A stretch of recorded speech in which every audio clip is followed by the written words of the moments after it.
Oi, gente, tudo bem? Hoje eu vim trazer um livro muito especial aqui pro canal, que é Bom Dia, Verônica. Ever since the day that you went away,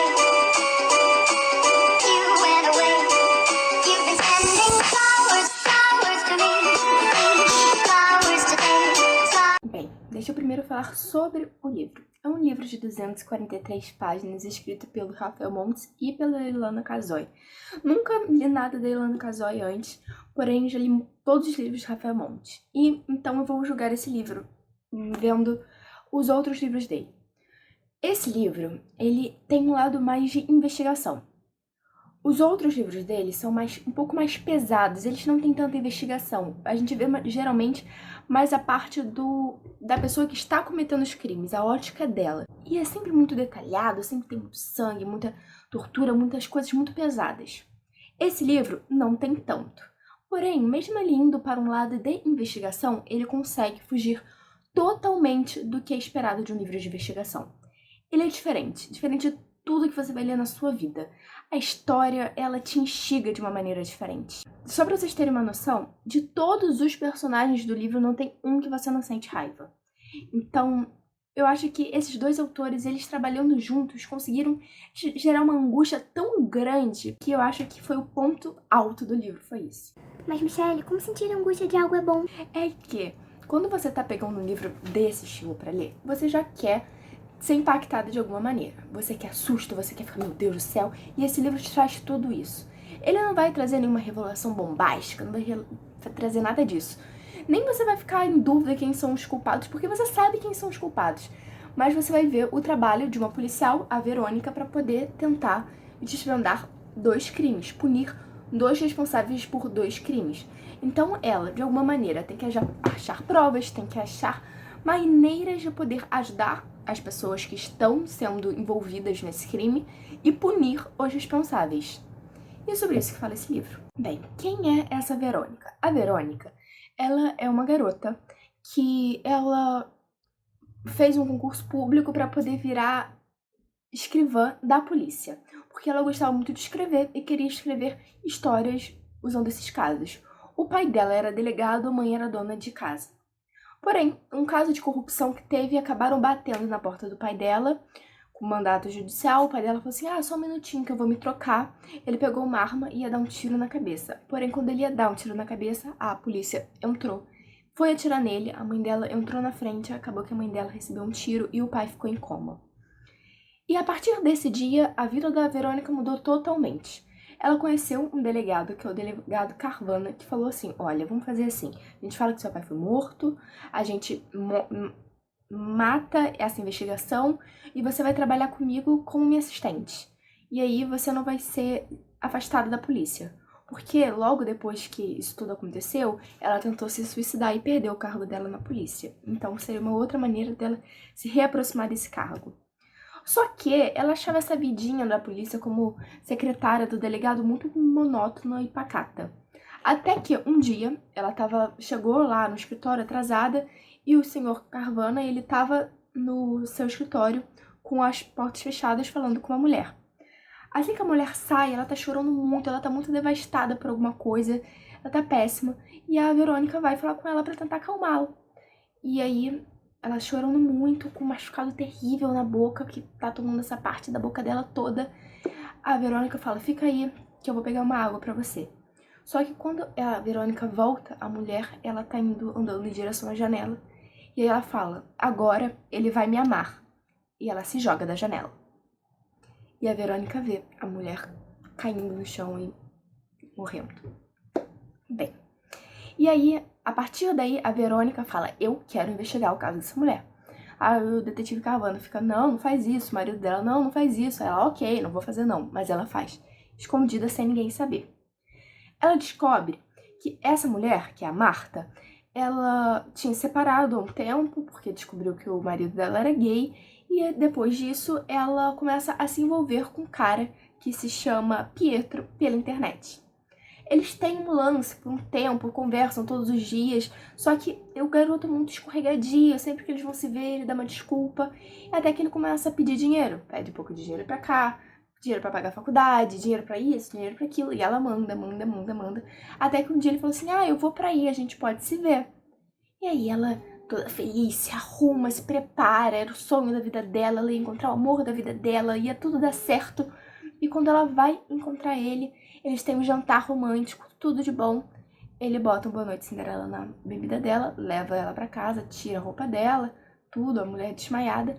Ele rouba todos os bens dela, todo o dinheiro dela, o carro, o laptop, só deixou o celular. No dia seguinte, a mulher, ela já era extremamente carente, triste, deprimida, ela era arrasada. E aí no dia seguinte, ela se sente pior ainda, porque agora ela se sente sem bem nenhum, sem dignidade, ela se sente que ela foi estuprada, usada. E ela fica péssima, tenta falar com o garoto não fala com ela. Até que ela vai pra delegacia pra dar queixa. O delegado zomba dela, né, não dá muita atenção, que é o detetive, é o delegado Carvana. E ela se joga pela janela, falando agora ele vai me amar. Quando a Verônica vai mais atrás do caso, vai poder ver o que é machucado aquele na boca dela, ela entra na casa da mulher, tenta pegar pistas de quem é esse Pietro. Ela vê que a pomada que ela estava usando na boca era uma pomada que se chama de pessoas que estão com fungo do beijo do morto. Que você só tem esse fungo se você beija alguém ou beija um corpo morto. Então, assim, a Verônica descobre que o Pietro, ele era, na verdade, um necrófilo. Ela vai no IML pra procurar, pra ver se o corpo da Marta tá lá. Não tá. Foi tirado por um irmão. Só que a Marta não tinha irmãos. Então, quando ela chega e fala, agora ele vai me amar, é que agora ele vai poder realmente sentir alguma atração por ela, porque ela vai estar morta. Pois é. E aí, a Verônica vai investigando esse caso sozinha e ela baixa o aplicativo que ela usava pra poder se relacionar com ele, tenta achar esse cara de alguma maneira, só que qual o nome verdadeiro dele? Quem é ele? E ela vai atrás dele e, enquanto isso, ela acaba dando uma entrevista por causa da morte da Marta, ela acaba aparecendo na televisão e uma mulher chamada Janete a vê pela televisão. Vê uma mulher que trabalha na polícia e ela se sente representada. Porque o que acontece? Agora vamos para a história da Janete. A Janete, ela é uma mulher que ela veio do interior, com a promessa do namorado dela, que eles iam casar, que ela ia cuidar dele, ia cuidar da casa enquanto ele trabalhava e ela ia viver uma vida de conto de fadas. Ela foi para São Paulo para poder viver com ele, deixou a família, deixou tudo e veio para cá. Porém, quando ela veio para cá, ele mudou. Ele não tratava mais ela bem, ele batia nela, ele fazia coisas terríveis, que eu vou falar pra vocês mais pra frente. E aí ela tinha medo de ser morta por ele, porque ele já tinha matado muitas mulheres. Então ela começa a ficar bem desesperada. E quando ela vê o corpo da Marta, que ela se jogou pela janela, ela sente inveja, porque ela queria ser a Marta. Ela queria ter coragem de poder tirar a própria vida. Ela era tão fraca que ela não tinha nem essa coragem.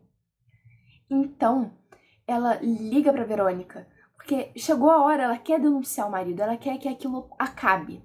E ela liga pra Verônica e ela fala, eu preciso de ajuda, eu acho que meu marido vai me matar. Tá, senhora, quem é você? Tudo mais. Por que você acha isso?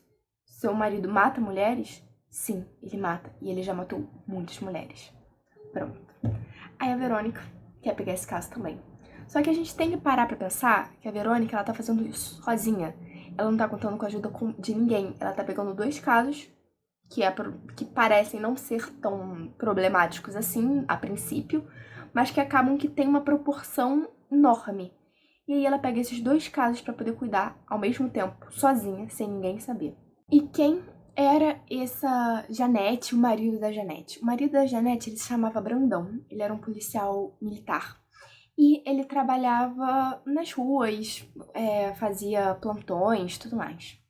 Só que ele tinha vários traumas familiares. E ele virou uma pessoa muito ruim, de uma certa forma. Péssimo, pra falar a verdade. E o que ele fazia?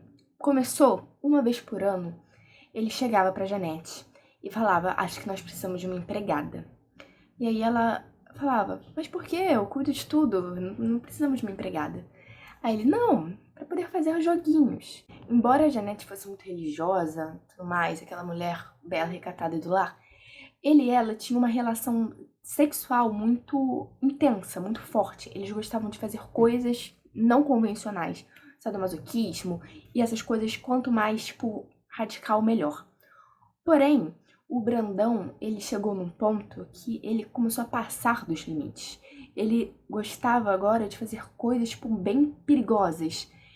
E não com a Janete, com outras mulheres. Então, uma vez por ano, ele começou, assim, falar que ele queria contratar uma empregada.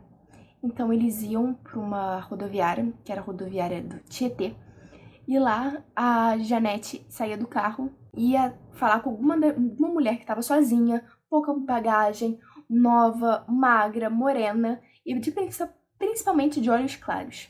E aí, ela falava com a mulher: oi, tudo bem? Eu tô querendo muito contratar uma pessoa para poder trabalhar e morar lá em casa.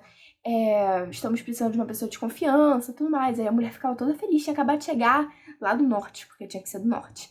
E aí ela falou toda feliz: ai, claro, eu tô com muito interesse, tudo mais. Eu vim pra cá em busca de um emprego. Assim que tava entrando no carro, o Dão ia botar as malas no porta-malas e fechava o porta-mala na cabeça da mulher. A mulher desmaiava e botava ela no porta-mala e levava ela até um bunker abandonado muito, muito, muito distante. A Janete não conhecia o percurso, ela usava uma venda, e aí ela ia até esse bunker. Quando chegava lá, a Janete saía do carro, ele saía do carro, levava a Janete junto com a venda lá pra dentro de um bunker subterrâneo, lá botava uma caixa de passarinho de madeira na cabeça dela, onde ela não conseguia ver nada, mas ela estava sentada, ela não estava presa, ela podia se mexer, ela podia tirar a caixa, só que ela ficava ali, com a caixa na cabeça. Enquanto isso, ele depois buscava a mulher, levava a mulher até lá e prendia a mulher, a gente não sabe como, e de lá a Janete ouvia muitos gritos, parecia que a mulher ela implorava pra parar, implorava por socorro, implorava por tudo, e depois eles tinham relações sexuais, o Brandão com a mulher, e depois silêncio. Não tinha mais barulho nenhum, tudo ficava quieto. O que aconteceu? A mulher fugiu, a mulher sumiu, ou será que ela foi morta? E assim, e aí é um ponto que me deixou com muita raiva desse livro, que foi a Janete, depois ela liga pra Verônica pra pedir ajuda, falando que ela tem medo do marido e que o marido pode fazer alguma coisa contra ela, porque ele tava ficando agressivo com ela. E que ela não gosta do que ele faz com as outras mulheres. Só que, hora nenhuma, ela tentou lutar contra isso. Ela podia correr, ela podia salvar a mulher, ela podia fazer tanta coisa, só que ela não fazia. Ela era extremamente egoísta, entende? Por exemplo, muitas vezes ela com a venda, ela podia tentar ver qual era o caminho, mas ela não queria ver porque pra ela tava estável, tá da maneira que ela tava, entendeu? Tem uma vez que ela tá com a venda indo pro lugar e a única coisa que ela reclama é dos gritos da mulher. Por que o Brandão não faz alguma coisa pra essa mulher parar de gritar? Até que, depois de muito tempo, de muita influência da Verônica, ela tira a caixa da cabeça pra poder ver o que acontece com a mulher. As mulheres, elas são colocadas em instrumentos de tortura. E um desses ele enche o corpo da mulher de ganchos metálicos que prendem ela como se ela tivesse num pentagrama. E lá ele abusa dela sexualmente.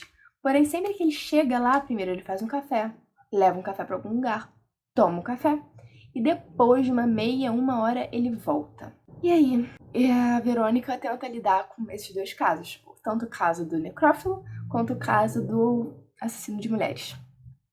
E ela precisa tentar proteger a Janete, precisa tentar poupar a vida dela e salvar essas outras mulheres, mas ela precisava da Janete para poder chegar nas outras mulheres. Só que aí a Verônica, ela acaba se envolvendo com essas histórias e ela faz tudo errado. Porque no começo a gente começa a história gostando da Verônica. Depois a gente acaba a história não suportando ela. Ela é totalmente egoísta, totalmente egocêntrica, ela só pensa nela.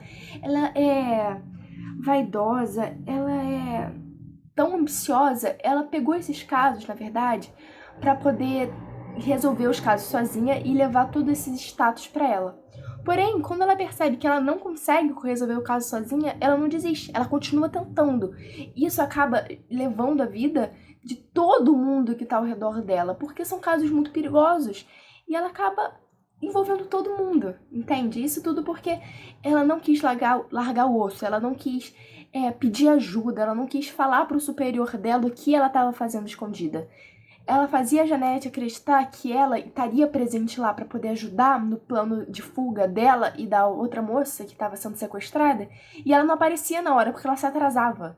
Ela não aparecia na hora porque ela não tinha uma equipe de busca. Ela jurava pra Janete que ela ia estar lá com uma equipe toda, mas não tem equipe porque ela não quis dividir o caso dela com ninguém. Ela começa falando com esse necrófilo, querendo saber sobre ele, querendo realmente pegar ele, mas depois parece que ela começa a se envolver com ele.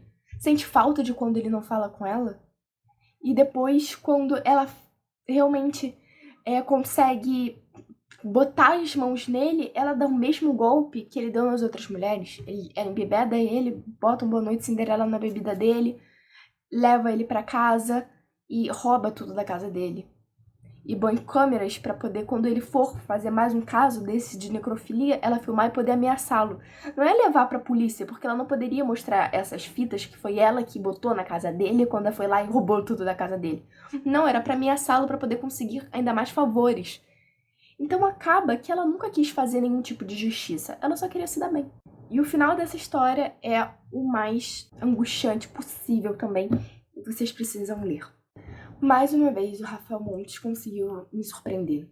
Ele fez algo totalmente diferente das coisas que ele faz, totalmente diferente da sua zona de conforto, e mesmo assim foi perfeito. Foi diferente de tudo aquilo que eu já li na minha vida. Foi realmente um dos melhores livros de investigação que eu já li. Eu só tenho que falar pra vocês lerem, se vocês gostam desse gênero, vocês precisam ler. É um livro que vai somar muito no repertório de vocês e ele é incrível, ele é simplesmente maravilhoso. Acabei esse livro em 2 dias, porque é aquele livro que quando você começa a ler, você não consegue mais parar. Eu parei de fazer tudo pra poder ler esse livro, onde eu ia, eu levava esse livro comigo. Eu nem consegui gravar nenhum vlog, porque quando eu me lembrei de gravar o vlog, eu já tava no meio do livro e não dava mais pra parar. Só pra vocês terem uma noção de como ele é bom. A história é muito envolvente, você se envolve com os personagens de tanta raiva que você sente neles. E, de verdade, quando você for ler esse livro, não se apegue por nenhum personagem. Todos eles vão te decepcionar. Todos, sem exceção. E é isso. Eu espero muito que vocês tenham gostado da resenha de hoje, desse livro que é maravilhoso. Espero muito que vocês leiam, que vocês se envolvam nessa história como eu me envolvi. E é isso. Não esqueçam de curtir o vídeo, se inscrever clicando nesse botãozinho daqui. E também deixar aqui o seu comentário do que vocês acharam, dica para os próximos vídeos e tudo mais. Beijo enorme e até o próximo vídeo.